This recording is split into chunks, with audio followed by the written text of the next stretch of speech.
a las noticias en este comienzo de semana. Hasta acusaciones de chantaje provocó la propuesta del gobierno que busca posponer las elecciones de abril por la actual situación sanitaria. La nueva fecha planteada, que es el 15 y el 16 de mayo, recibió cuestionamientos y diversas condiciones de la oposición, lo que molestó al Ejecutivo. El proyecto, sin embargo, ingresa mañana al Congreso y se espera un intenso debate. A no ser que hubiese una real catástrofe, por el momento se mantiene la votación. Estamos efectivamente en un momento catastrófico para la salud pública. Momento catastrófico con más de 7.000 casos diarios por COVID-19, situación crítica que llevó al gobierno a tomar una decisión. Enviaremos al Congreso un proyecto de reforma constitucional para postergar por 5 semanas las elecciones de constituyentes, alcaldes, concejales y gobernadores. Medida que el Ejecutivo no quería adoptar. Hasta el último momento apostó por el 10 y 11 de abril como fecha para realizar los comicios. La pandemia dijo otra cosa. Realizar elecciones en este momento, dijeron los expertos, podía agravar la situación sanitaria. Tras eso, aplazar los comicios se convirtió en anuncio. De ser aprobado este proyecto, estas elecciones se realizarán el sábado 15 y domingo 16 de mayo. Una propuesta con la que se pretende postergar las elecciones del 10 y 11 de abril y realizarlas el 15 y 16 de mayo. Y el 9 de mayo, fecha de la segunda vuelta de gobernadores regionales, sería aplazada para el 4 de julio junto a la primaria presidencial. El resto del calendario electoral, incluida la presidencial de noviembre, se mantiene por ahora inamovible. Para que esto se concrete, el Congreso debe ahora aprobar la propuesta. La oposición, sin embargo, puso condiciones. Postergar las elecciones debe ir de la mano de apoyos directos que permitan que las familias se puedan quedar en casa. Robustecer los apoyos económicos y sociales. Un ingreso básico de emergencia, una renta universal. Si el gobierno no es capaz de avanzar en esta perspectiva, la oposición no está en condiciones de garantizar su respaldo a la propuesta del Ejecutivo. Solicitudes de la oposición cuya vocería y representación asumió la presidenta del Senado, que minutos después recibió una dura respuesta del gobierno. Ese chantaje es inaceptable para los chilenos, porque lo que está primero es la vida de las personas, no los cálculos políticos, no sacar la calculadora para ver a quién le beneficia o a quién no. No, este es el momento en que necesitamos estar completamente unidos en torno a un objetivo común. Horas más tarde, la presidenta del Senado llevó el petitorio de la oposición a la moneda. Tras una reunión con el presidente Piñera, se definió buscar un acuerdo para mejorar la ayuda social existente. Valorar la disposición que ha tenido el presidente de la República para establecer un equipo entre el Ejecutivo y el Parlamento para poder revisar la política de protección social, profundizar las ayudas en el marco de los presupuestos que están disponibles. Este martes se iniciarán las conversaciones entre la oposición y el oficialismo para buscar un acuerdo en materia de protección social, uno que además aúne los respaldos en torno a la iniciativa del gobierno de postergar las elecciones para el 15 y 16 de mayo, proyecto que el Ejecutivo espera que sea despachado este jueves. ¿Pero por qué se escogió el 15 y 16 de mayo como probable fecha de las elecciones? Bueno, según el gobierno, los efectos de las medidas adoptadas debieran arrojar mejores cifras por esos días. Pero no todos los expertos comparten la proyección. ¿Qué dicen los electores? Lo vemos en la siguiente nota. Pese al anuncio este fin de semana, el cambio de fecha para las próximas elecciones aún no está zanjado. La moneda lo desea. El Congreso lo analiza. Si sigue así, yo no voy a ir a votar. Hoy día hay que darle prioridad a la vida de las personas y por eso yo creo que habría que postergar tal vez hasta fin de año. Un aumento brusco de casos, estrés de la red asistencial, pocas camas críticas y variantes más transmisibles. Todo eso estaba y empujó la decisión. Pero la pregunta es, ¿serán mejores las condiciones el próximo 15 y 16 de mayo? Es la apuesta que significa el menor tiempo posible de postergación, aportando un margen de seguridad. Respira profundo, pinchacito. Y en eso la vacunación cumple un rol clave. La meta es que en los próximos días Chile logre casi 10 millones de vacunados, al menos con la primera dosis. Eso debería competir con la velocidad de la propagación del virus. Y para el día de la elección, en mayo, debiesen haber 9,3 millones de personas al menos con una dosis y 7,4 millones de personas con 2 dosis.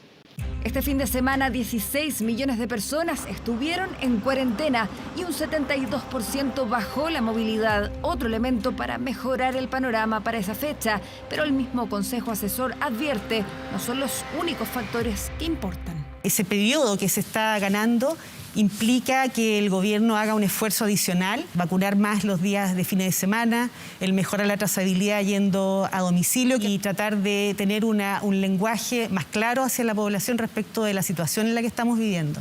Una discusión que no es nueva. De hecho, hace solo días el exministro Jaime Mañalich planteó la posibilidad de postergar las elecciones para junio. Eso da mayor seguridad, pero alarga la postergación y tiene otras repercusiones que ya no son solo en el tema sanitario, sino en la vida cívica del país. El Colegio Médico no se opone, pero ya advirtió que el escenario sigue siendo incierto. Desde el gobierno, en tanto, confían en los efectos que traerán las medidas adoptadas. Con los elementos que nosotros tenemos sobre la mesa, no les podemos asegurar que el día 15-16 de mayo no vayamos a tener un escenario adverso. A nuestro juicio, quizá lo más racional hubiera sido primero ver la caída de la curva. Esperamos para esa fecha, obviamente, tener una situación sanitaria distinta que permita a las personas, con todas las medidas de seguridad, poder ir a sufragiar ese día. No sé si hay una buena fecha. Yo creo que la buena fecha está determinada por el bajo nivel de contagio. Yo creo que recién en diciembre, a término de año. Creo que sería lo más aconsejable.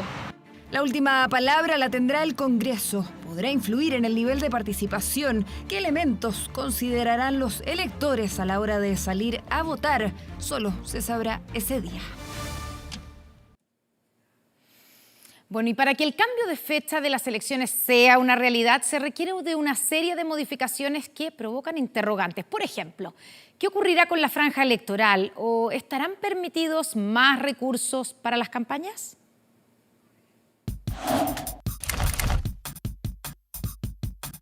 ¿Qué implica correr las elecciones? Es la pregunta que muchos se hacen, principalmente los miles de candidatos que buscan ser parte de esta inédita elección.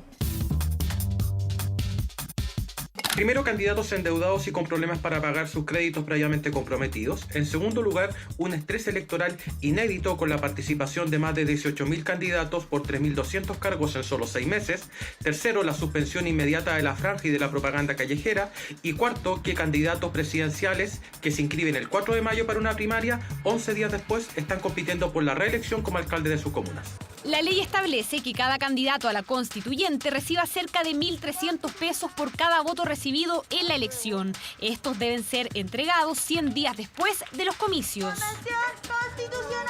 Muchos contemplaron ese tiempo para poder pagar los créditos que pidieron para hacer campaña. Un problema que podría generar deudas en varios de los aspirantes.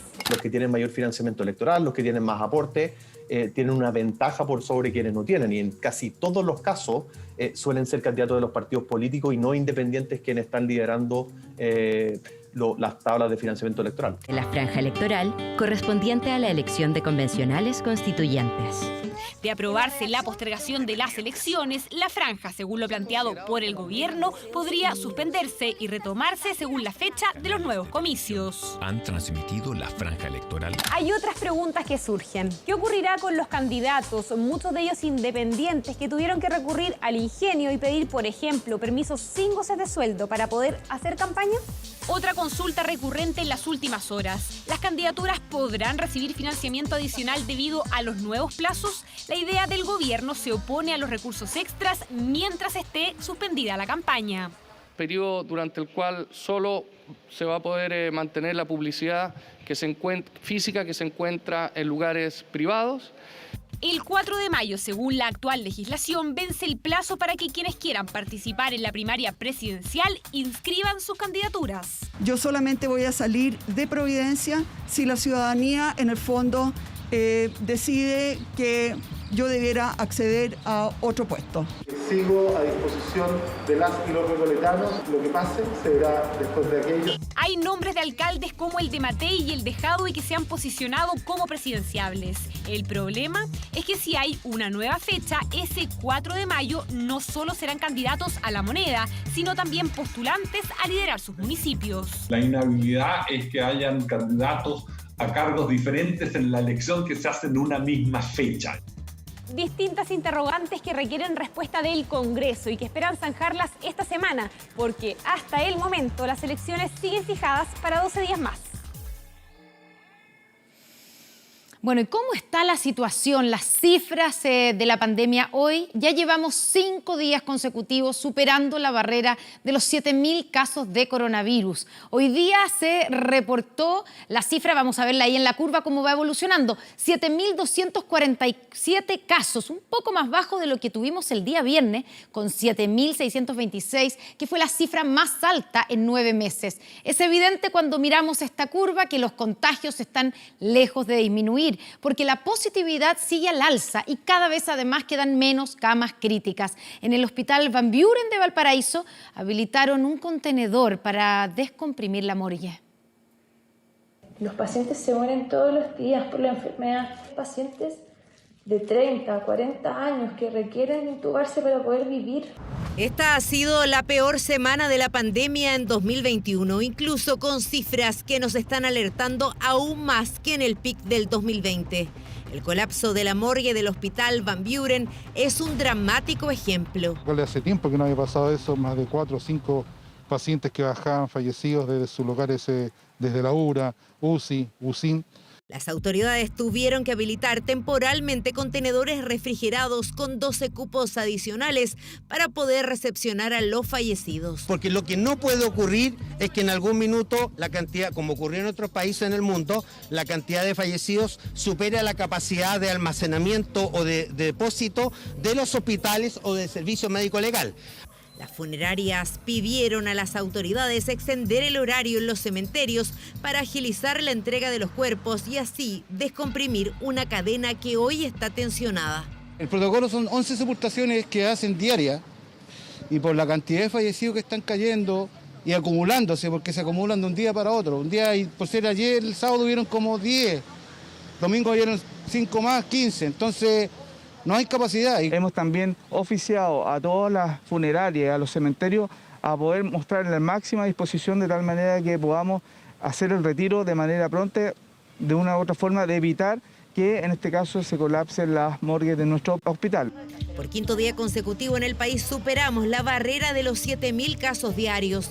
A nivel nacional hay 42.509 casos activos, sumando la cifra de hoy de 7.247 nuevos infectados.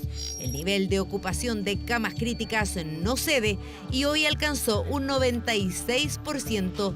2.590 enfermos están en la UCI. Vamos a tener una tendencia al aumento permanente en las próximas 2 semanas, que eso necesariamente se tiene que compensar con aumento de camas, y en eso se está trabajando. Algunos hospitales hacen esfuerzos para seguir reconvirtiendo sus espacios, pero nada es suficiente. Para todo Chile quedan 146 camas críticas. Si los contagios siguen incrementando, no existe ningún sistema ni en Chile ni en el mundo que sea capaz de dar cuenta de un brote excesivamente aumentado de contagio. En el Hospital El Carmen de Maipú se habilitó una 4ª unidad de cuidados intensivos con 12 camas con ventiladores mecánicos. Las 12 ya están ocupadas, un claro ejemplo del difícil momento que enfrentamos. Estábamos a 1 o 2 camas, digamos, de nuestra capacidad total, y esa situación obviamente mejoró notablemente porque logramos reconvertir más camas críticas, y por otra parte también tuvimos una mayor cantidad de traslados. En esta segunda ola, 91 de las 346 comunas de Chile registraron nuevos PIC. En el mismo plazo, 48 de las 52 comunas de la región metropolitana alcanzaron el mayor número de contagiados en casi 8 meses. Respira profundo, pinchacito. Si bien ya 3.300.000 personas han completado su programa de vacunación, el llamado es a no bajar la guardia y quedarse en casa. ¿Y qué ocurrió en las calles en este primer día hábil de cuarentena total en la región metropolitana? Bueno, la caída en el flujo vehicular fue del 23%, una movilidad que sigue siendo una preocupación para las autoridades, que no descartan cambios en los permisos únicos colectivos. Fue el primer día hábil con el 84% del país en confinamiento, y este era el panorama en distintos puntos de la capital.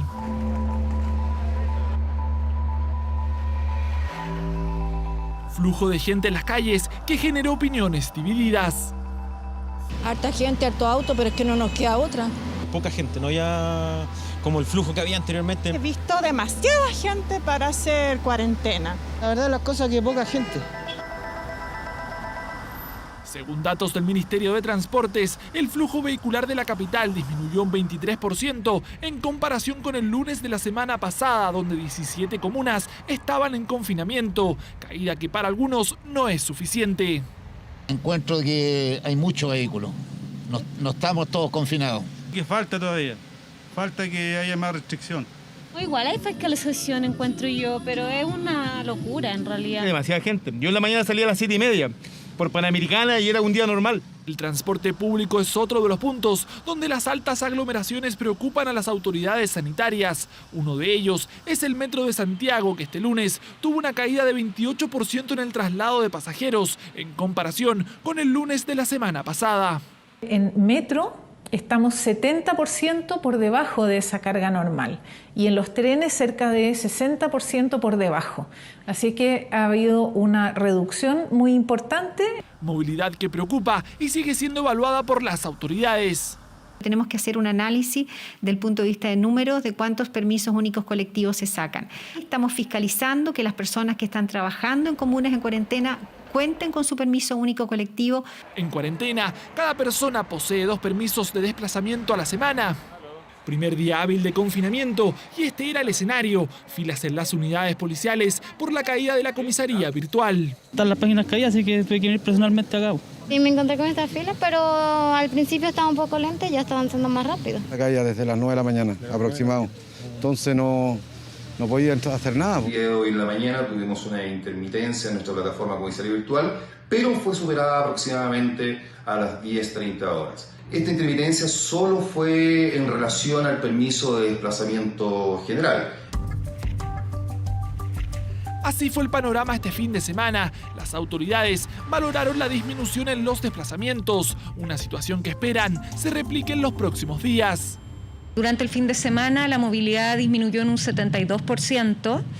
Se realizaron más de 250.000 fiscalizaciones a nivel nacional, alrededor de 6.000 personas detenidas. Si logramos que esa disminución de la movilidad sea efectivo durante la semana, obviamente vamos a tener un mucho mejor escenario. Llamado a respetar las medidas y a disminuir los traslados para que de esa forma se pueda mejorar la delicada situación del país, que mantiene una alta cifra de casos activos.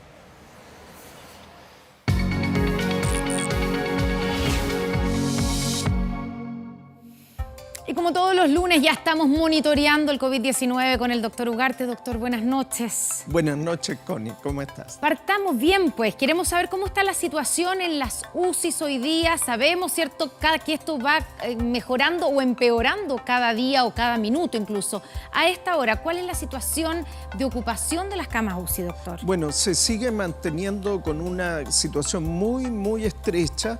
Se están generando camas a ritmo acelerado, cumpliendo con todo el desafío, las autoridades exigiendo mayor creación de camas, y cada cama que se crea, el problema es que se llena muy rápido. Entonces no logramos que baje este 95% de ocupación. Hoy día en nuestro centro creamos 11 camas más y rápidamente se llenan, entonces es un ritmo muy acelerado. Eso significa, por ejemplo, usted dice que en la UCI donde usted trabaja, ¿cierto?, en la clínica Indisa, se crean 11 camas, pero ya están ocupadas, o sea, hoy día no tiene camas disponibles si llega alguien a esta hora a la clínica.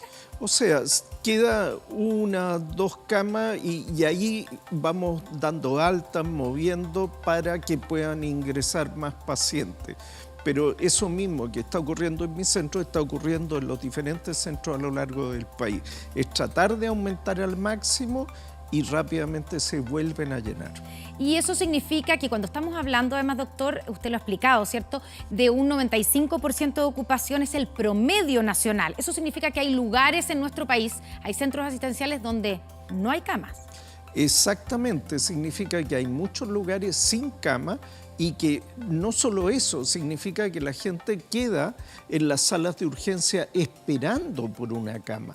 O sea, estar con 95% no solo significa que no hay una cama, significa que hay pacientes hospitalizados en camilla en los servicios de urgencia por horas o por días. Y que hay que elegir de alguna manera a quién priorizar para llevar a la UCI, para intubar, por ejemplo. Exactamente, los colegas en urgencia hacen su mejor esfuerzo, tratan de estabilizar y se debe ir priorizando qué pacientes ingresar, qué pacientes se pueden manejar con menos recursos tecnológicos y esta es una situación día a día. Doctor, veamos el siguiente gráfico que tenemos preparado, ¿cierto?, sobre cómo han ido incrementando las hospitalizaciones en las camas UCI por COVID-19 en las últimas semanas, ¿cierto? Comenzamos con el 23 de marzo con 2.311 personas y ha ido subiendo, hasta llegar al día de hoy con 2.590 personas que están hospitalizadas en camas UCI. No significa todos, por supuesto, con ventilación mecánica, pero sí hospitalizados en camas de alta complejidad.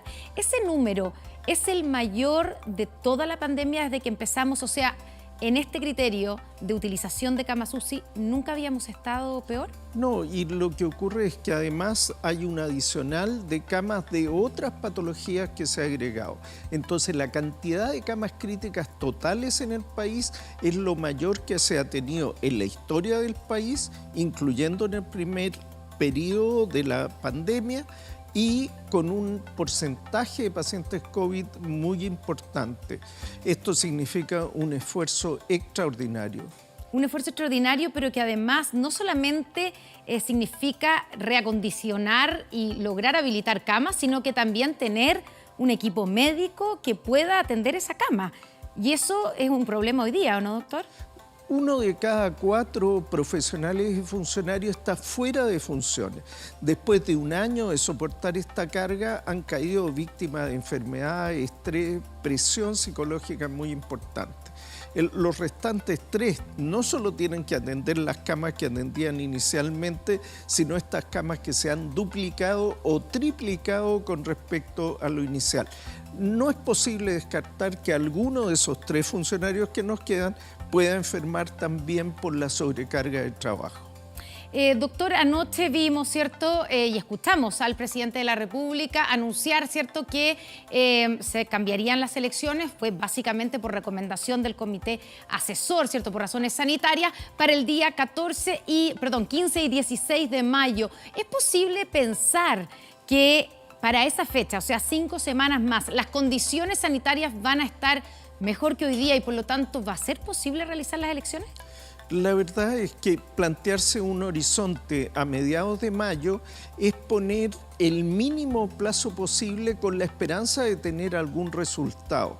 Sin embargo, el conjunto de medidas de vacunación masiva, la restricción de movilidad con una cuarentena tan importante y todos estos cambios que se han hecho en el plan paso a paso, no aseguran 100% que en esa fecha se va a tener capacidad de realizar todo tranquilo, pero es como el mínimo plazo con una esperanza alta de que pudiera haber un escenario más favorable. 2 semanas para tener los primeros resultados de la cuarentena, 2 semanas más para estabilizar el resultado y de ahí 1 semana ya para las elecciones. Ya, porque lo que podríamos esperar entonces, lo que hemos escuchado, y usted anoche en Estado Nacional también, ¿cierto?, junto a sus colegas se apoyó esa tesis, es que lo más probable es que de aquí a los próximos días solamente veamos un aumento en el número de casos, que incluso podrían llegar, dijo el doctor O'Ryan anoche, a 9.000 contagios diarios.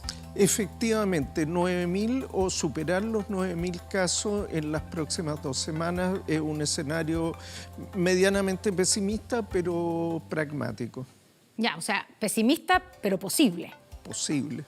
Doctor, hemos hablado aquí, ¿cierto?, en otros momentos de la situación de las embarazadas. Según un estudio realizado en Estados Unidos, las vacunas de ARN, ¿cierto?, mensajero de Pfizer y Moderna serían altamente efectivas para mujeres embarazadas y sus guaguas. El estudio se hizo con una muestra pequeña, un estudio con 131 mujeres, de las cuales 84 estaban embarazadas, 31 amamantando y otras 16 que no estaban amamantando. Y los anticuerpos que produce la madre se transmiten, según este estudio, a la guagua a través de la placenta o a través de la leche materna. ¿Es esto una buena noticia, no?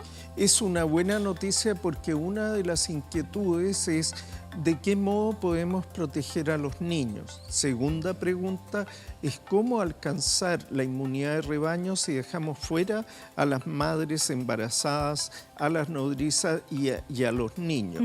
La verdad es que este es un estudio pequeño realizado por un grupo muy serio, el grupo de la Universidad de Harvard en Boston, y que han demostrado que vacunar a las embarazadas no tiene, por lo menos en ese grupo de pacientes, ningún efecto adverso y sí tiene un beneficio en términos de inmunidad en el cordón umbilical que se transmite al bebé, inmunidad de la madre efectiva, transmisión incluso al amamantar hacia el bebé de inmunoglobulinas y todo esto con beneficio. La mujer embarazada tiene riesgo de parto prematuro, tiene riesgo de necesitar interrupción del embarazo y por lo tanto esta es una muy buena noticia en el ambiente académico-científico. Vamos a ver cómo evoluciona esa noticia. Muchas gracias, doctor. No, siempre. Encantado. Gracias por estar aquí en 24 Horas Central. Buenas noches. No, gracias a ti. Y continuamos en las noticias con la noticia de nuestro equipo periodístico que durante esta jornada y en avión, ambulancia, fue trasladado a Santiago. Nuestro compañero Esteban Sánchez, quien continuará con su proceso de recuperación en un centro de salud aquí en la capital, mientras que Iván Núñez entregó detalles del atentado que sufrieron mientras desarrollaban su labor informativa en la comuna de Tirúa, una zona donde en los últimos años se contabilizan más de 150 heridos, tanto civiles como uniformados. Han pasado algunas horas del ataque que sufrimos con mi compañero Esteban Sánchez. Aún no logro sacar de mi mente sus gritos de dolor, el ruido de los disparos, el sangrado profuso de sus múltiples heridas, el dolor mío por el disparo en el brazo, la camioneta que chocaba de lado a lado porque nos habían reventado los neumáticos. En fin, la incertidumbre de saber si saldríamos con vida. Lamento y lamentaré de por vida que él haya recibido la peor parte. Me habría puesto con gusto en su lugar. El testimonio del periodista y conductor de 24 horas, Iván Núñez. El profesional se encontraba al volante de la camioneta que la tarde del sábado fue atacada a balazos por desconocidos en la comuna de Tirúa, región del Biobío. Como copiloto viajaba el camarógrafo Esteban Sánchez, quien resultó con múltiples heridas y sufrió la pérdida de la visión de su ojo derecho. Efectivamente fuimos víctimas de un ataque terrorista. Esto no es delincuencia común. No hubo intento de robo ni nada parecido. Nos dispararon a matar. En mi mano tengo la bala de 9 milímetros que me dio en el brazo. Esteban recibió 5 de esas. Está vivo de milagro, porque es un luchador, pero también por la ayuda de una pareja anónima que nos subió a su auto y nos llevó a Cañete, y por el esfuerzo del personal sanitario que lo atendió de urgencia. El jefe de la unidad de paciente crítico del Hospital Clínico del Sur de Concepción informó que Esteban se encontraba en condiciones de ser trasladado para continuar con su tratamiento y rehabilitación en un centro de salud de la capital. Hoy día fue reevaluado por un equipo multidisciplinario para descartar, digamos, de manera razonable las lesiones que pudieran haber estado en evolución. En ese sentido estaríamos en condiciones de poder plantear quizás un egreso de la unidad de paciente crítico. Probablemente se gestione por domicilio o un eventual traslado a Santiago, al Hospital del Trabajador de Santiago. Lo único que quiero hacer es agradecer la muestra de cariño. Esteban la ha hecho súper bien. Yo le he leído todos los mensajes que a él le han enviado, que me han enviado a mí. Quiero agradecer también al canal, porque del minuto 1 ellos se pusieron a mi disposición, en todo, nos han apoyado en todo. Y Esteban está recuperándose, lento, pero se va a recuperar. El criminal ataque contra el equipo de TVN ocurrió en el mismo sector donde en octubre del año 2008 fue emboscada la comitiva del fiscal Mario Elgueta. En esa época, persecutor especial para causas vinculadas al llamado conflicto mapuche. En los últimos años, la violencia ha recrudecido en la provincia de Arauco. Según datos de Carabineros, desde el año 2015 se contabilizan 77 civiles heridos en la zona comprendida entre Cañete y Tirúa, además de 84 funcionarios policiales. En total, 158 personas víctimas de la violencia. Nos agarraron, el auto está aquí lleno de impactos de perdigones. Este es el Estado de Derecho, este es el Estado de Derecho, esta es la libertad. Aquí se infunde el miedo, el terror. El ataque armado contra el vehículo donde viajaban un pastor evangélico y un candidato a concejal ocurrió el pasado miércoles 24 de marzo. No nos podemos trasladar porque las rutas las cortan con árboles. Le disparan a todo lo que se mueve. Aquí no hay objetivos desde el punto de vista político o no sé, de otra característica. No, aquí le disparan a lo que se mueve. En las últimas semanas, la ruta P72S que conecta Cañete con Tirúa se ha convertido en escenario de atentados y emboscadas. Estamos haciendo todas las coordinaciones. Ayer estuvimos el mismo sábado y por supuesto ayer durante todo el día el trabajo de coordinación con las policías y también con la Armada para poder determinar, ¿no es cierto?, la intensificación de todo lo que son los trabajos de tanto patrullajes como puntos de control. La Fiscalía y la PDI investigan un hecho ocurrido previo al ataque contra el equipo de TVN. Luego de reunirse con Héctor Yaitul, líder de la coordinadora Arauco Mayeco, un grupo de personas se interpuso en el camino de los profesionales. Los sujetos habrían cuestionado el rol de Yaitul con las comunidades de la zona. El dirigente mapuche repudió el atentado y descartó cualquier responsabilidad por parte de la CAM. Bueno, nosotros como mapuche en ese sentido estamos claros, nosotros nunca hemos ido con la violencia por delante. Y eso lo sabemos todos, ¿ya? Si Yaitul lo dice que no, es porque es así. Hay que separar cualquier acto de violencia, cualquier acto terrorista, de cualquier causa social o cualquier reivindicación, en este caso, ¿cierto?, que puede ser con respecto a algún pueblo originario.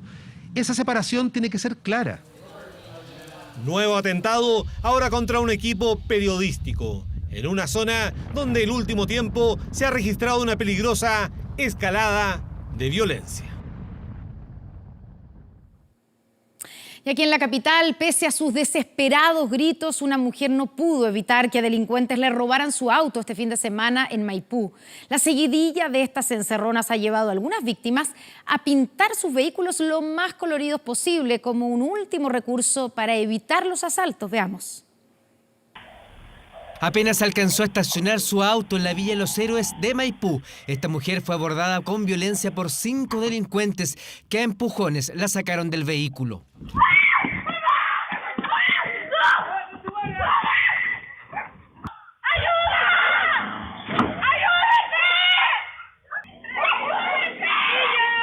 Se lo llevaron en cosa de segundos para luego abandonarlo en Cerrillos.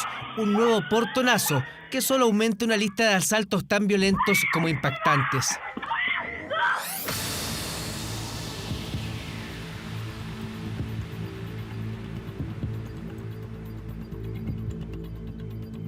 Ni el GPS ni el cortacorriente, nada parece intimidar o funcionar ante la violencia de las encerronas y portonazos.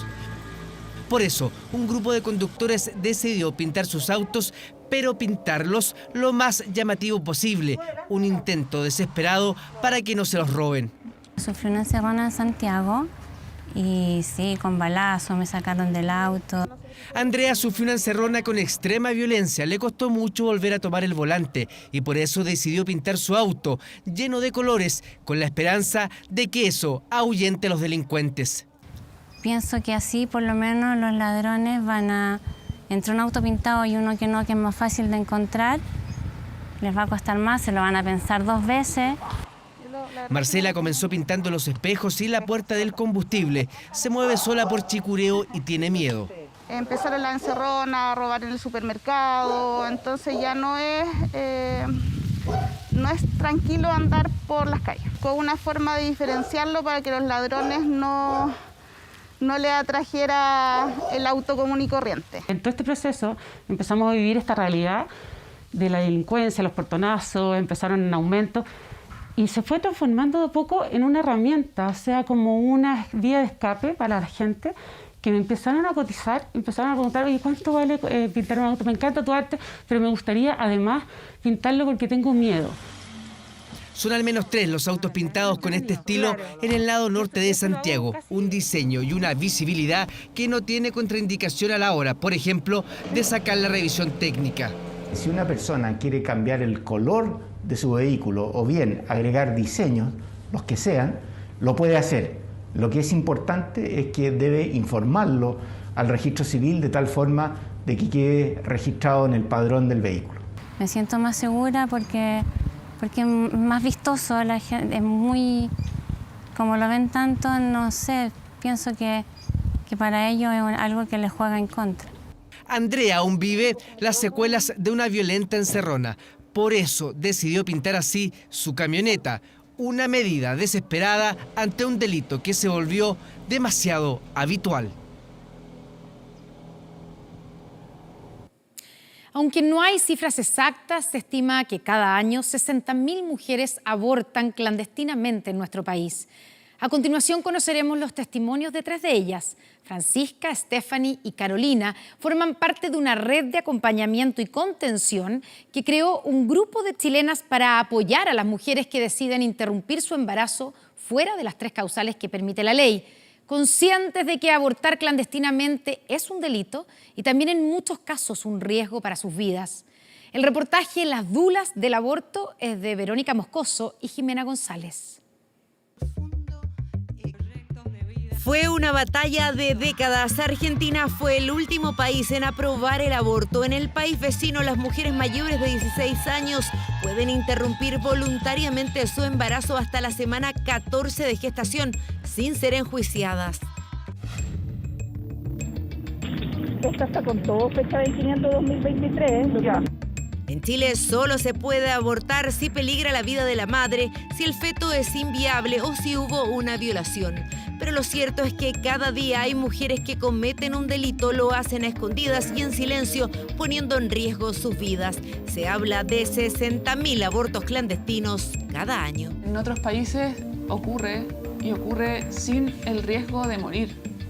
Hay muchas mujeres que lamentablemente abortan sin tener los conocimientos, sin tener información, sin tener redes de apoyo. Hay razones muy personales en el fuero interno que nos llevan a tomar esa determinación. Para ninguna de lo que la hemos vivido no es un proceso sencillo. Y si algo sale mal, está todo el peso y el miedo que produce la clandestinidad. Conoceremos sus historias y la labor de acompañamiento que realizan a otras mujeres que han decidido no tener al hijo o hija que llevan en su vientre. Las dulas de aborto dispuestas a acompañarte y a transitar contigo ese dolor. Porque a mí me pasó y estuve sola.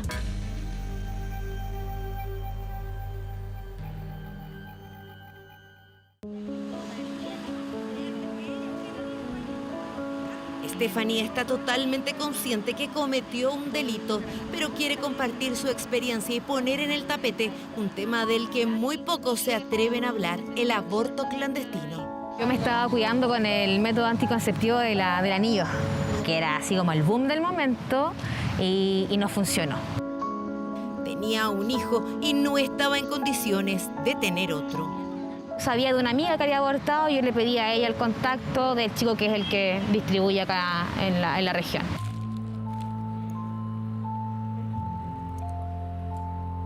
En cosa de horas tenía las pastillas para abortar.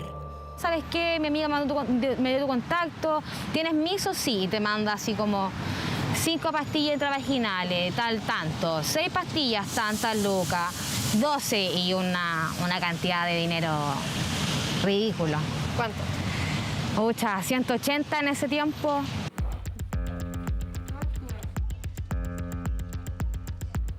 Vamos a hacer el ejercicio. Queremos saber qué tan fácil es abortar en Chile. Googleamos Misotrol. Aparecen decenas de ofertas del fármaco que interrumpe el embarazo. Algunos con entrega el mismo día.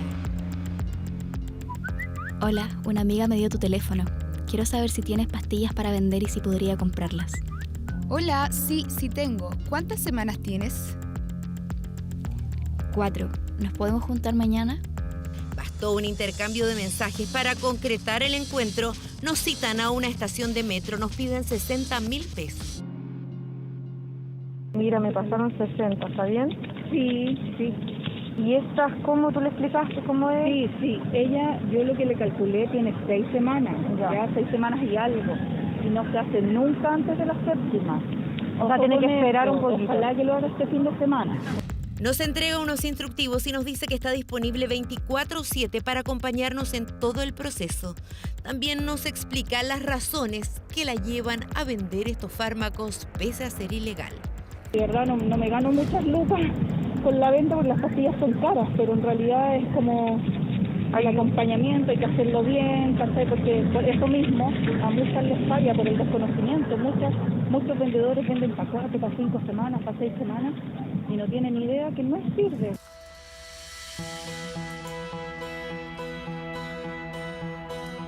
Así le ocurrió a Stephanie. Recibió medicamentos sin ninguna indicación y se hizo el aborto en su casa. A los pocos días le dio fiebre y una hemorragia incontrolable. Tenía aborto retenido más septicemia. Aborto retenido, normalmente las chicas que llegan a la red normalmente tienen aborto retenido, poder hacerlo con el mercado negro. Ir a la urgencia en un país donde este tipo de aborto es penado por ley le dio pánico. Aguantó una semana los dolores sin contarle a nadie lo que estaba viviendo. Cuando ya no dio más, se armó de valor y partió como pudo. El personal de salud, me acuerdo que a toda costa quería saber si yo me había hecho algo. ¿Te hiciste algo? ¿Estáis segura? Y yo no lo hablé durante muchos años. El aborto para mí siempre fue súper tabú. Recién ahora, 6 años después, tiene el valor de compartir su historia con otras mujeres porque no quiere que nadie más sufra lo mismo. Su incorporación a la red de dulas del aborto fue clave para sanar heridas. Claramente fue la mejor decisión y eso me lleva hoy en día a poder compartir mi experiencia, mi testimonio y poder apañar a otras, porque yo estoy segura que ninguna mujer que decida abortar es porque es mala, es porque no se la puede o es porque es una asesina. A mí me pasó y estuve sola. Yo tuve miedo de contarlo, porque aún lo vivo como un trauma.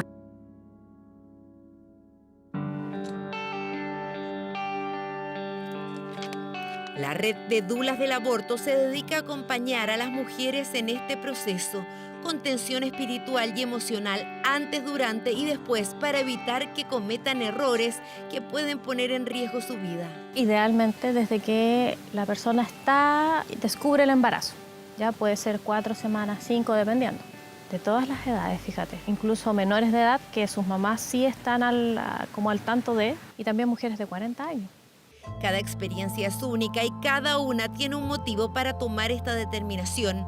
Un proceso que va acompañado de angustia, dolor, culpa y temor de ser sorprendidas y sancionadas por estar cometiendo un acto ilegal. Generalmente, la mayoría de los casos tienen mucha pena. No es algo así como que ellos están felices porque van a vivir este proceso. De verdad es un proceso que duele. Encima te llevan a maternidad. Yo compartí post-aborto sala con mujeres que estaban recién paridas, entonces era, no sé, súper antinatura. Tú tenés que lidiar con el miedo, el pánico que te provoca la clandestinidad. Eso, el saber que si te pasa algo tenés que ir al hospital a mentir. A mentir porque, si te pillan, te pueden... claro, te ven y te maltratan. Desde el 2009 existe un instructivo que ordena a los directores de los servicios de salud a resguardar la confidencialidad, evitar las confesiones bajo presión a quienes solicitan atención médica después de un aborto provocado, algo que solo quedaría en un papel. Hay mucho miedo, hay angustia, se siente culpa. Hay muchas mujeres que lamentablemente abortan sin tener los conocimientos, sin tener información, sin tener redes de apoyo. Yo he trabajado de cerca con niños institucionalizados en el Sename y he visto las consecuencias que tiene una crianza sin amor. Personalmente a mí sí me gustaría ser mamá en algún momento. Pero sí, yo creo que es un acto de conciencia, un acto de amor hacia uno mismo y hacia los otros también. Francisca contó con el apoyo de la red en la que hoy participan 45 mujeres. Hay matronas y psicólogas aclaran que ellas por lo menos no comercializan las píldoras, solo dan asesoría. Y las ayudamos a tomar las pastillas, las acompañamos en su proceso. Si les duele, nosotras sabemos técnicas, manejamos técnicas de dolor. Masajes, agua caliente, es como cuando una mujer tiene un parto natural en su casa o en un lugar, en una clínica que atiende partos naturales, tal cual. Son mujeres amorosas, profesionales, que están contigo en todo momento. Además, yo aborté en mi casa con mi hermana. Ella estuvo conmigo en todo momento y para mí eso también marcó una gran diferencia porque no me sentía sola. Y en caso de que algo saliera mal, ya sabíamos cómo actuar. En los 3 años que lleva en Chile el aborto, las 3 causales, las mujeres que han interrumpido sus embarazos bajo esos argumentos representan un mínimo porcentaje, 1.524 versus las 60.000 que se estima lo hacen clandestinamente. Abortos con pastillas que en la mayoría de los casos terminan de mala manera porque las dosis no fueron las correctas y se hicieron sin supervisión médica. Ven sangrado y ellas creen que abortaron, pero no salió el saquito. Entonces se dan cuenta a la semana 11 que siguen embarazadas y que ya están con un embarazo harto más avanzado y ahí llegan así, oye, traté de hacer el aborto, no me resultó y sigo embarazada y ellas sí que están aterrorizadas, ya no es un poco de miedo, es terror. Entonces nos ha tocado muchas así y tenemos que estar nosotras ahí, pues. Y ahí cualquier duda me van preguntando. Ya. Toma, aquí están. Ahí están las 4.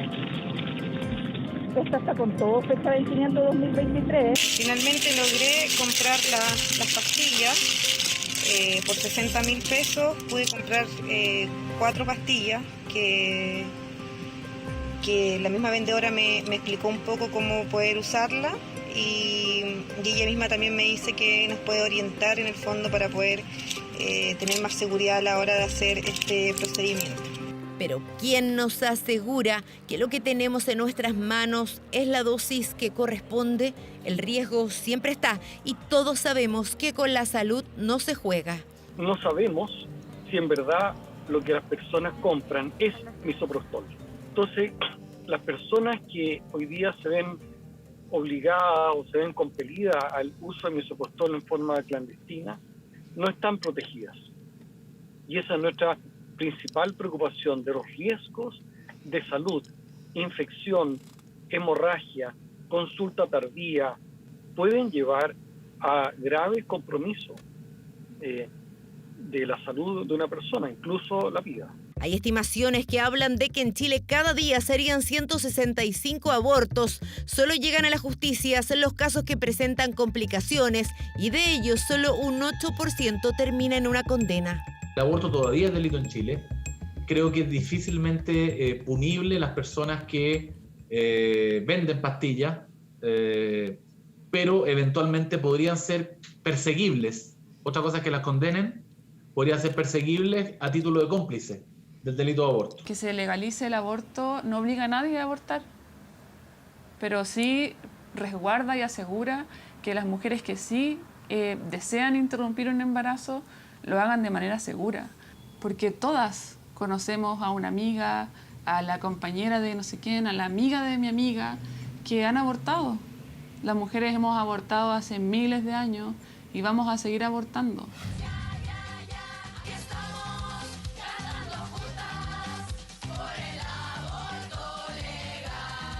Debate incipiente en el Congreso donde se cruzan posiciones éticas, religiosas, políticas y científicas. Yo soy partidaria de las 3 causales, no del aborto libre. Creo que tenemos que avanzar, sí, con mucho más fuerza en la formación y educación en afectividad y sexualidad desde la primera infancia. Y hoy día existen suficientes mecanismos para que se pueda evitar un embarazo no deseado.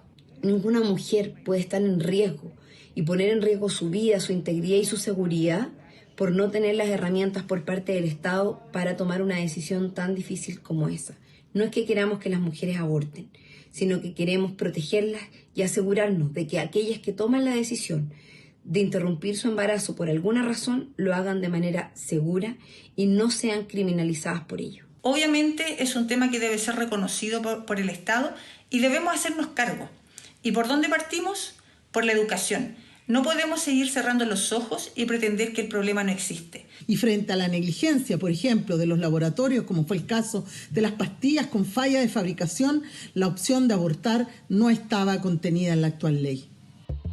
En la despenalización del aborto aún no hay consenso, una ley que solo ha sido aprobada en 4 países de nuestra región y que aquí recién está comenzando.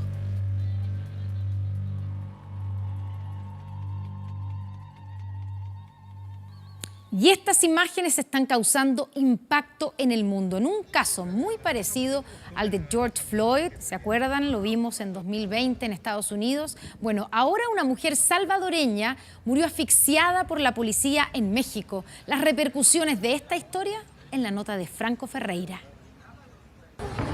La mataron. Ese fue el hashtag que se volvió viral junto a crudas imágenes captadas en México. Y no es muy razonable el por qué, pero ocurre que justo cuando está comenzando el juicio por la muerte de George Floyd, el ciudadano afroamericano asfixiado por un policía en Estados Unidos,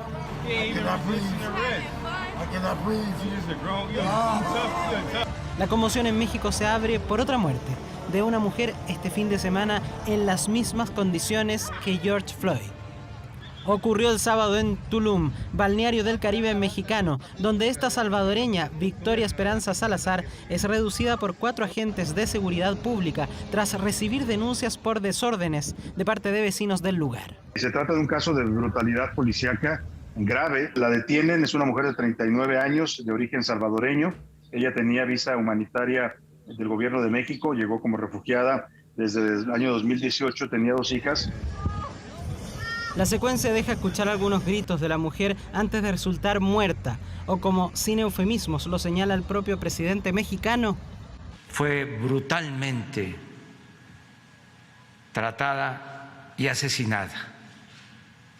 Es un hecho que nos llena de pena, de dolor y de vergüenza. Pido justicia para mi hija, pero ese fue un abuso de autoridad. Así es que yo pido justicia para esas 4 personas, para esos 4 policías mexicanos. Un hecho que sucede justo cuando está comenzando en Estados Unidos y bajo gran expectación mediática el juicio al policía Derek Chauvin por la muerte bajo apremios de George Floyd, ocurrida el 25 de mayo del año pasado. Muchos lo están incluso comparando con lo que ocurrió en Estados Unidos con este caso de George Floyd por el tipo de maniobra que realizan los policías municipales, en este caso del municipio de Tulum. Una escena demasiado parecida a la registrada con Victoria Salazar en México y por la que el presidente López Obrador envía un especial mensaje a las mujeres sobre el curso del proceso abierto a los policías de Tulum. Se va a castigar a los responsables. Están en proceso de ser enjuiciados y no habrá impunidad.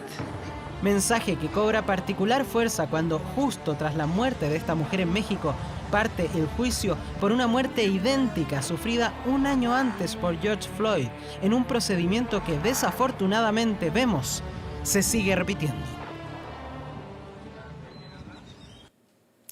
Y aquí en nuestro país, un niño de solo 5 años murió esta mañana al caer 17 pisos desde el balcón, que no contaba con ninguna medida de seguridad.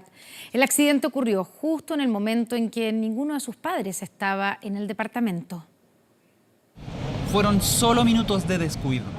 Minutos que transformaron para siempre la vida de una pareja, luego de que su hijo de tan solo 5 años cayera desde el piso 17 de su departamento ubicado en la comuna de Estación Central.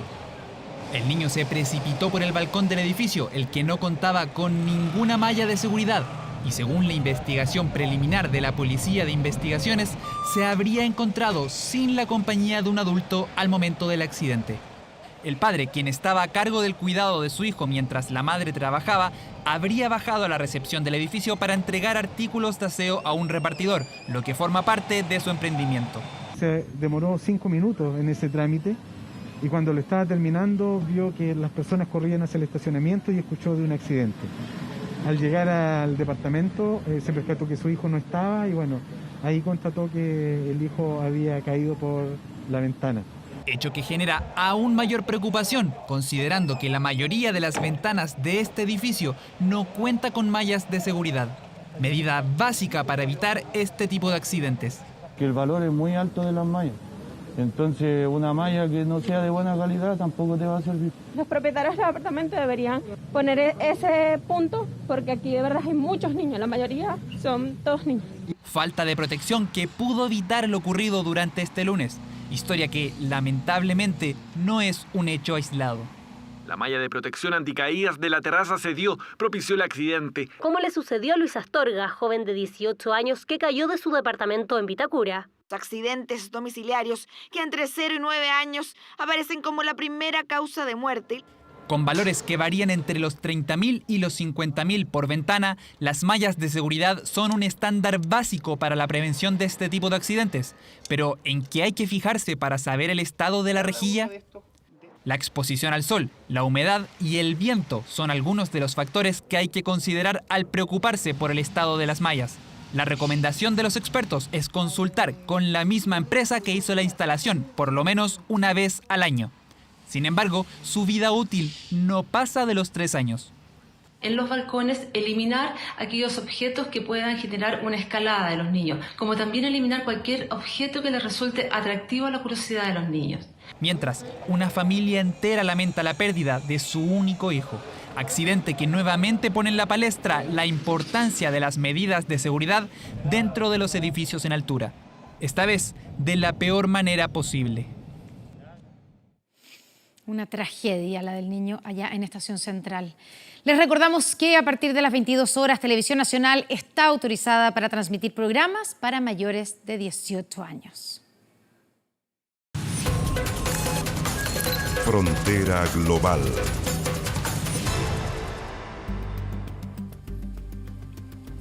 Bueno, después de 6 días de incertidumbre en todo el planeta, finalmente el canal de Suez vuelve a su normalidad para contarnos todos los detalles de lo que ha sido la liberación del barco Ever Given y de la importancia de las rutas marítimas en el comercio internacional. Estamos aquí en Frontera Global con Anwar Farran. Anwar, buenas noches. ¿Qué tal, Connie? ¿Cómo estás? Bueno, respira el comercio mundial luego de estar casi una semana el canal de Suez bloqueado. Efectivamente. Pero, Connie, bueno, no estoy acá para hablar tanto del bloqueo, sino que me gustaría explicarle a la gente cuál es la importancia, ¿no es cierto? ¿Cuál es la importancia del canal de Suez? Y para eso nos vamos de inmediato acá a nuestra pantalla. Nos vamos a ubicar acá en nuestro mapa. Fíjate que el canal de Suez está acá, en este recuadro amarillo, a unas 20 horas de vuelo desde Santiago. Hay que pasar por España, son 12 horas. Desde España hasta Egipto son 8 más, hacemos 20 horas. Este sitio está enclavado en un desierto, por supuesto, pero ojo, no es cualquier desierto. Este desierto tiene las mayores reservas, o 1/3 de las reservas de petróleo y también de gas natural. Es por eso, Connie, que desde muchísimo tiempo las potencias europeas, y quiero que avancemos acá en nuestro planar con la siguiente página, han hecho esta ruta. Los recursos naturales que se extraían desde las colonias de Asia venían serpenteando por el Cabo de Buena Esperanza, subiendo por el continente africano hasta llegar a Europa. ¿Pero qué es lo que pasó? Aplicando la máxima de que la distancia más corta entre 2 puntos es la línea recta, se hizo este canal artificial. Vemos que la línea acá no es tan recta, pero es bastante más corto. Fíjate que un barco, un gran carguero, por ejemplo, que utilice esta ruta en detrimento de la otra podría llegar a ahorrar, hablamos de grandes cargueros, cerca de $300.000, algo así como 170 millones de pesos. Es muchísimo dinero y también muchísimo tiempo el que se ahorran los cargueros, los buques, los barcos. Y acá estamos viendo cómo es este canal de Suez, que básicamente lo que hace es conectar el mar Mediterráneo, el Mare Nostrum, según los romanos, con el Mar Rojo. Es una ruta evidentemente comercial y que ha sido estudiada desde los faraones, pasó también por la mente de Napoleón Bonaparte y finalmente fueron los franceses en 1869,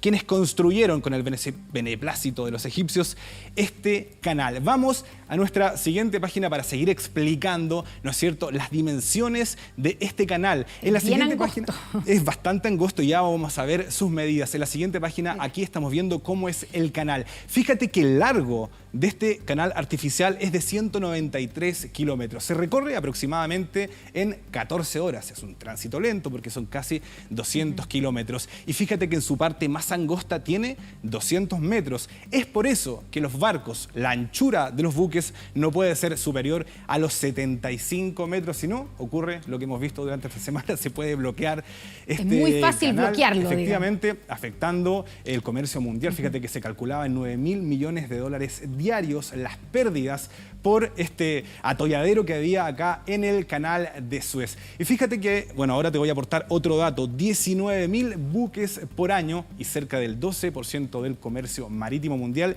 representa este angosto canal, el canal de Suez. De ahí la importancia que tiene y la importancia de que se haya despejado. Y con un petróleo que también está acaparando los principales mercados del mundo, se hace cada vez más importante. Más adelante también vamos a ver que hay unas rutas alternativas, pero ahora me gustaría que veamos acá en nuestro set, en nuestra pantalla, cómo es el Ever Given, ¿no es cierto? Este carguero que es bastante largo. Fíjate tú que mide más de 400 metros. Eso es muchísimo más que el Costanera Center, por ejemplo, que la Torre Entel, y está a cargo de la empresa Green Ever. Tiene un peso de 2.200 toneladas, Connie. Eso es muchísimo peso y también explica qué es lo que pasó durante esta semana y por qué se bloqueó este estrecho, ¿no es cierto? ¿Y por qué fue tan difícil moverlo? Efectivamente, fue muy difícil moverlo, estuvieron trabajando muchísimas máquinas y después de 6 días, finalmente, ¿no es cierto?, este carguero de 2.200 toneladas pudo liberar este canal, el canal de Suez. Un punto muy estratégico, muy importante, que conecta no solamente los mercados europeos con los mercados asiáticos, sino que también a gran parte de los mercados mundiales. Vamos de inmediato con nuestra nota. El comercio mundial puede respirar luego de permanecer 6 días bloqueando uno de los pasos marítimos más importantes del mundo. Finalmente lograron desencallar este gigantesco barco desde el canal de Suez. Los trabajos para reflotar la embarcación se realizaron día y noche y se extendieron por varias jornadas. El navío Ever Given había sufrido un accidente el 23 de marzo impidiendo el tránsito por el canal y generando el atolladero de centenares de barcos que buscaban pasar. Una potencial catástrofe se estaba acercando minuto a minuto. Es por eso que sentimos un gran alivio al saber que este barco fue liberado. Una gran noticia para miles de armadores y marineros que estaban atrapados en el canal. Después de remolcar la embarcación de 220.000 toneladas por la orilla del canal, el equipo de salvamento trasladó la embarcación hacia el Gran Lago Amargo, una amplia franja de agua ubicada en el extremo norte y sur del canal, donde el carguero será sometido a una inspección técnica. El atasco del Ever Given estaba costando cerca de 9.000 millones de dólares diarios a la economía mundial. La interconectividad que ofrece hoy el canal de Suez es sumamente relevante. Si ponemos en contexto de cuánto se ahorra en transportar mercancías alrededor del mundo, un barco por otras rutas, por ejemplo un barco petrolero, es de aproximadamente $300.000, lo que se ahorra por gastos de combustible solo por utilizar el canal en desmedro de otras rutas. El canal de Suez fue un viejo anhelo durante siglos y los egipcios lo consideran un regalo de su país al mundo. Estuvo en la mente de faraones, también de Napoleón Bonaparte y por supuesto en la cabeza de las potencias que durante buena parte del siglo XIX protagonizaron la época del colonialismo. Fue así como en 1869 los franceses inauguraron el canal de Suez, una de las arterias marítimas más importantes del planeta. Nacionalizado en 1956 por el mandatario Gamal Abdel Nasser, el canal también ha sido escenario de conflictos bélicos, como el que fue protagonizado por la alianza entre Francia, Reino Unido e Israel en su frustrado intento por ocupar y controlar el canal egipcio. En términos estratégicos, también es un punto importante para el comercio mundial de petróleo y otros hidrocarburos. Al día, por el canal pueden viajar casi 2 millones de barriles de petróleo y el 8% del gas licuado mundial pasa por el canal. Con el paso de los años han ido apareciendo nuevos proyectos que buscan sustituir la ruta del Canal de Suez. Una de las vías consiste en un largo camino terrestre, pero otra alternativa está surgiendo producto del cambio climático y consiste en rodear el Polo Norte para llegar a Europa debido al derretimiento del Ártico. Planes a futuro que buscan desligarse de la estrecha dependencia que tiene el mundo en torno al Canal de Suez. Bueno, ahí estaba entonces este informe. Connie, te pregunto, ¿sabes tú cuáles son las principales rutas estratégicas, estrechos que tiene el mundo? Se me ocurre el Canal de Panamá. Muy bien. Hay un poco más que eso. Vamos a ver acá también. Es un poco más angosto, entiendo yo, que el Canal de Suez. Pero sí, bueno, está muy cerca de nuestra realidad. Bueno, Valparaíso, el Callao, fueron ciudades que se afectaron porque antes, como vamos a explicar, los barcos daban vuelta por nuestro país para llegar al Canal de Panamá, pero ahora también una de las rutas marítimas estratégicas es el Canal de Panamá. Fíjate que también el Canal de la Mancha es uno de los pasos que tiene mayor cantidad de circulación de buques, de barcos por día. Son cerca de 500 embarcaciones. Y acá está el Canal de Suez, que hemos estado hablando durante todo este capítulo de Frontera Global, pero también tenemos el Estrecho de Malaca, allá en el sudeste asiático. Muchísimo petróleo circula por ahí. Y también tenemos acá en el Golfo Pérsico el Estrecho de Hormuz, frente a Irán. Este también es un punto estratégico muy importante y da para un Frontera Global entero. Así es que, bueno, vamos a estar muy atentos a esta noticia. Ojo, que se habilitó el tránsito de los buques, pero el atolladero, sigue porque hay muchísimos que están en la fila esperando poder cruzar. Está recién descongestionándose el taco. Efectivamente. Anuar Farrán, muchas gracias. Nos vemos con Buenas noches. Chao, chao. Vamos con el deporte y con Pedro Carcuro. Daniel Morón está haciendo toda la gestión. La verdad que se ha movido muy bien, muy rápido. Se adelantó un montón con él y ojalá que podamos concretarlo ya para la semana que viene, ¿no? Le cuesta a Colo-Colo encontrar la paz. En el ojo del huracán el técnico Gustavo Quinteros. Él reclama que no tiene la plantilla de suficiente nivel, que le faltan una o dos piezas, que así no puede competir y no asume toda la responsabilidad después de 6 meses al mando del equipo. ¿Se irá Quintero? ¿Logrará recuperar el tono Colo-Colo? Son las preguntas después del 0-0 frente a La Calera.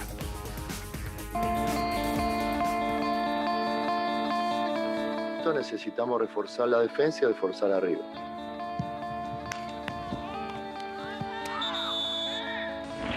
El defensor y el delantero faltan. Sí, hace ya un tiempo que vengo hablando de lo mismo, ¿no? Pero bueno.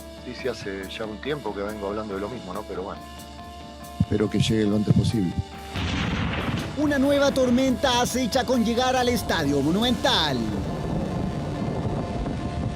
El clima se comienza a tensar en la casa del cacique. Las reiteradas exigencias de refuerzos por parte de Quintero se sumaron al empate ante Calera. Todo ello no ha caído bien en la directiva del club. El día lunes ya tengamos novedades, ¿no? Y después, por supuesto, seguir hablando para incorporar también un atacante más, y con eso ya estaríamos bien para empezar la temporada un poco tarde, pero bien para completar el plantel. Las nubes que traen tempestad parecen ir acomodándose en Maratón 5300. Los refuerzos tardíos, los resultados en la Supercopa y en el debut podrían generar que nuevamente la atmósfera alba se vuelva irrespirable. Lamentablemente, bueno, son decisiones que tienen que tomar los dirigentes, que tienen que moverse con más rapidez.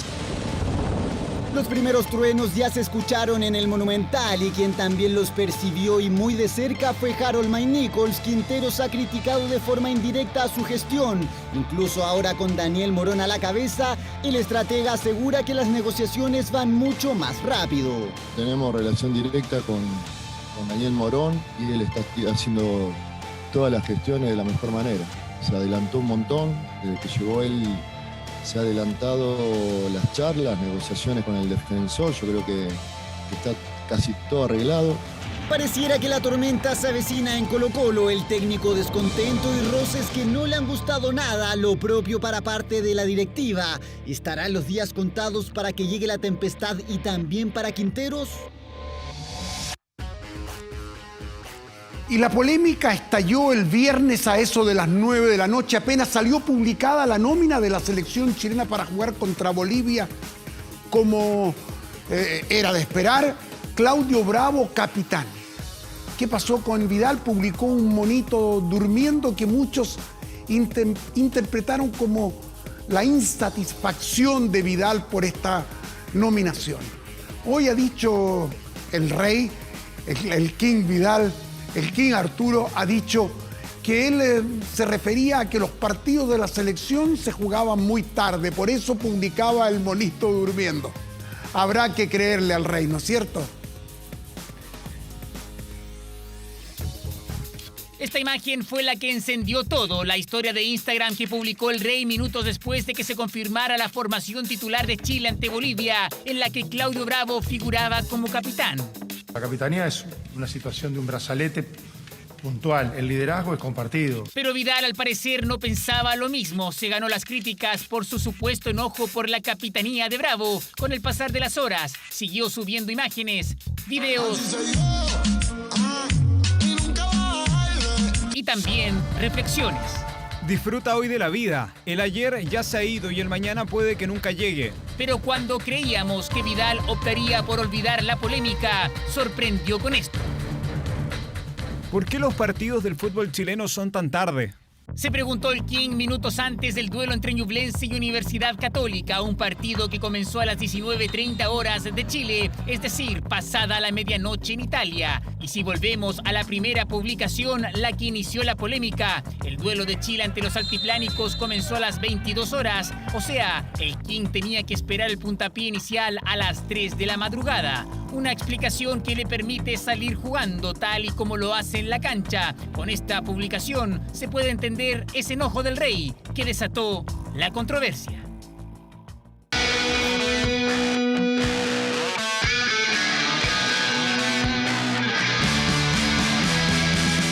En Europa, Alemania, Noruega y Países Bajos han protestado contra el maltrato a los trabajadores que elaboran en las obras de cara al Mundial de Qatar.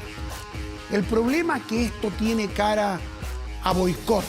Hay muchos países que en definitiva no quieren jugar el Mundial en ese país de Asia. Está habilitado Havertz, el centro al área, está ¡gol! En Europa ya se juega el camino a Qatar 2022, en Sudamérica aún no por la pandemia. ¿Cómo se puede? Se está tratando de cumplir con el calendario para que se dispute esta cita planetaria, pero de manera masiva están haciendo una idea que muchos quieren que sea una realidad. En estos años de construcción ya hay 6.500 fallecidos, trabajadores fallecidos. Un dato duro que estremeció al mundo. El diario británico The Guardian informó que las construcciones de la infraestructura catarí ha tenido un costo alto. 6.500 personas fallecidas. Estas imágenes son de la televisión alemana y son desgarradoras. A veces me pregunto si no sería mejor estar muertos. La Copa del Mundo ha tenido un impacto social muy importante. Piensa en todos los debates y discusiones sobre derechos humanos y bienestar de los trabajadores. Debemos trabajar juntos para asegurarnos de mejorar la situación diaria a pesar de las leyes vigentes. Diversos países, selecciones e incluso jugadores han reprobado las irregularidades en el campo de los derechos humanos, específicamente Alemania, Noruega y Países Bajos. Voces que se van sumando. Algunos hablan de boicotear Qatar 2022, algo muy lejano a la realidad. Creo que estamos 10 años tarde para boicotear la Copa del Mundo. No fue asignada durante este año, sino que hace varios. Se debería haber pensado en boicotear en aquel entonces.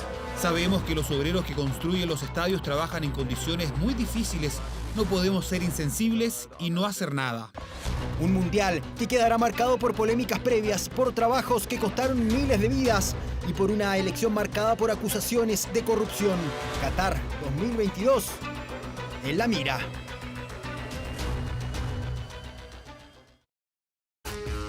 Escándalo mayor en el fútbol italiano. La Lazio, un tradicional equipo de Roma donde jugó Marcelo Salas, escondió casos positivos de COVID-19. Incluso algunos jugadores contagiados actuaron en 2 partidos.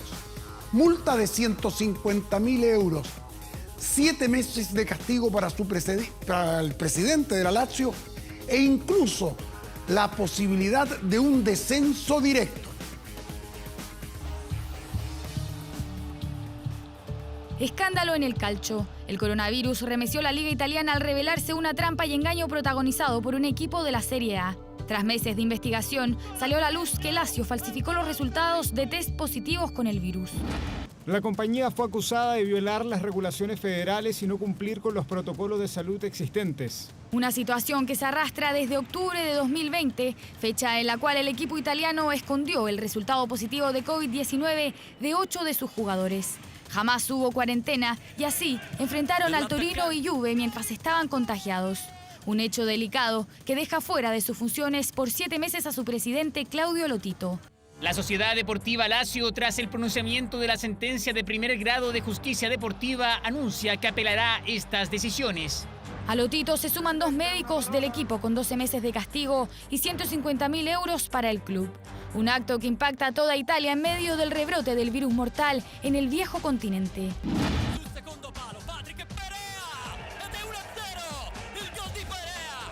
Una sanción que por ahora es monetaria, pero no se descarta la pérdida de puntos por una acción que atenta contra las medidas sanitarias en pandemia. Lazio juega con la vida en medio de una crisis mundial. Y estas imágenes corresponden a una histórica actuación del voleibol playa chileno. Francisca Rivas y Cris Vorpal han ganado la medalla de oro, ganándole a las argentinas Ana Galay y Fernanda Pereira por 13-21, 22-20 y 15-13 en un partidazo en el sudamericano que se ha hecho acá en Chile. Fantástico lo de las chicas ganándole a un equipo de categoría mundial. Dejamos a las muchachas y vamos a los varones, donde Marco y Esteban Grimal obtuvieron la medalla de plata. Perdieron frente a los argentinos Assad y Capogrosso en la final de este sudamericano. Perdieron en 2 sets, pero ahora los Grimal intentan ir a los Juegos Olímpicos de Tokio.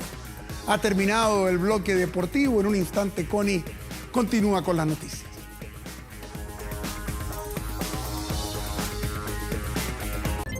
Hablarles de este hombre. Ha hablado de guerra biológica y de goticas milagrosas contra el COVID-19.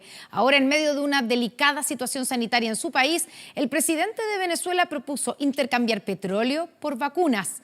Florencia Slobodiuk con los detalles.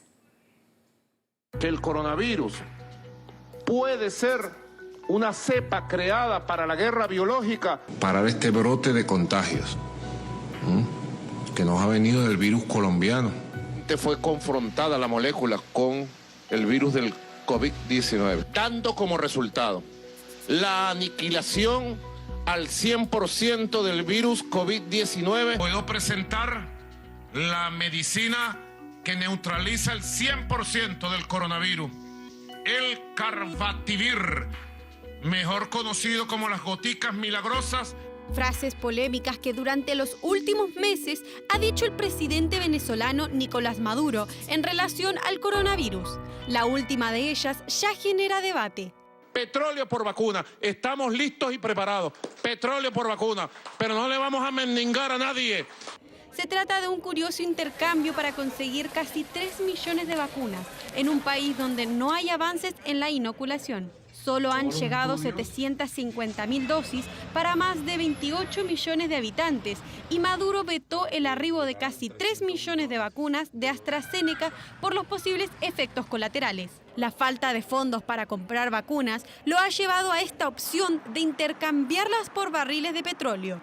Sin lugar a dudas está teniendo un impacto el número de contagios. Y también tenemos que decir que ha aumentado el número de fallecidos. En este rebrote, no en el antepasado, sino en este.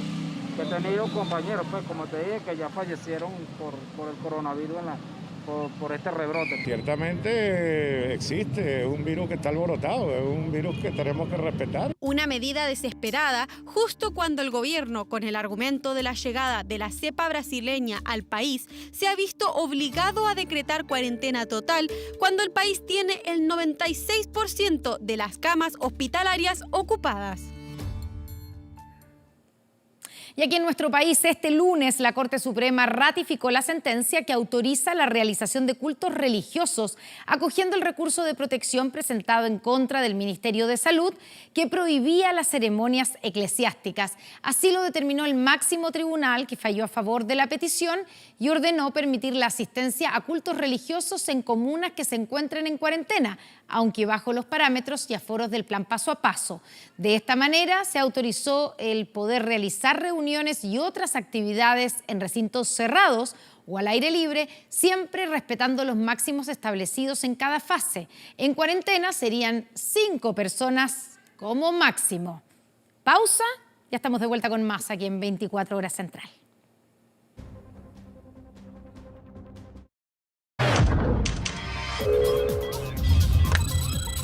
...24horas.cl. Frente al alza en los contagios y la situación sanitaria en nuestro país, siempre es bueno estar informado de las últimas cifras sobre el coronavirus. Por eso los invitamos a que visiten el especial COVID de 24horas.cl para revisar los últimos datos sobre la evolución del virus en Chile y en el mundo. Y con esta información y estos datos terminamos las noticias. Muchas gracias por informarse con nosotros. Ya viene un nuevo capítulo de Fuerza de Mujer. Que lo disfruten y que descansen. Buenas noches.